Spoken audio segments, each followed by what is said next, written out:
নতুন আরেকটি ভিডিও নিয়ে হাজির হয়ে গেলাম। তবে মূল ভিডিওতে যাওয়ার আগে অবশ্যই চ্যানেলকে লাইক সাবস্ক্রাইব করে চ্যানেলের সাথে থাকবেন, এটা অনুরোধ।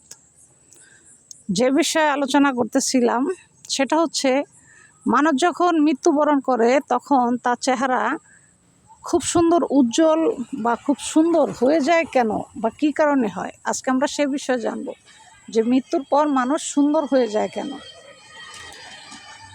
একজন ইমানদার ব্যক্তি যখন আপনার মৃত্যুবরণ করে, বিশেষ করে তখন তার মৃত্যুর সময় রহমতের ফেরেশতা যারা, তারা আগমন করে আগে। আর আগমনের সময় জান্নাত থেকে খুব সুন্দর পোশাক তার জন্য নিয়ে আসে। তাই মৃত্যুর আগে সে ইমানদার ব্যক্তির রুহু কবজ করার আগে তাকে সুন্দর জান্নাতি পোশাক পরিধান করানোর পর তার রুহুটা বের করানো হয়। যার কারণে মৃত্যু ব্যক্তি যখন মারা যায় বা ইমানদার ব্যক্তি যখন মারা যায় তখন তার চেহারা চাঁদের মতো উজ্জ্বল হয়ে সুন্দর হয়ে থাকে। আর অনেক মানুষ দেখবেন মারা যায়, তার চেহারা কালো কুৎসিত হয়ে যায়।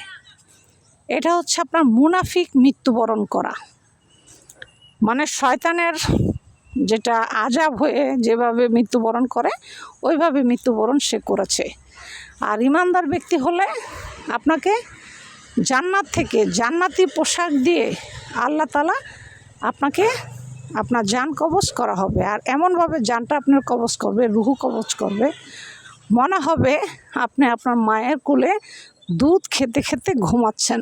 ঠিক এইভাবে আপনার রুহুটা আমাদের আজরাইল আলাইহিস সালাম ইমানদার ব্যক্তির রুহু কবজ করেন। এই জন্য ওই ব্যক্তির চেহারা এত উজ্জ্বল আর এত সুন্দর হয়ে থাকে। তো ভিডিওটি যদি ভালো লাগে অবশ্যই লাইক সাবস্ক্রাইব করে চ্যানেলের সাথে থাকবেন।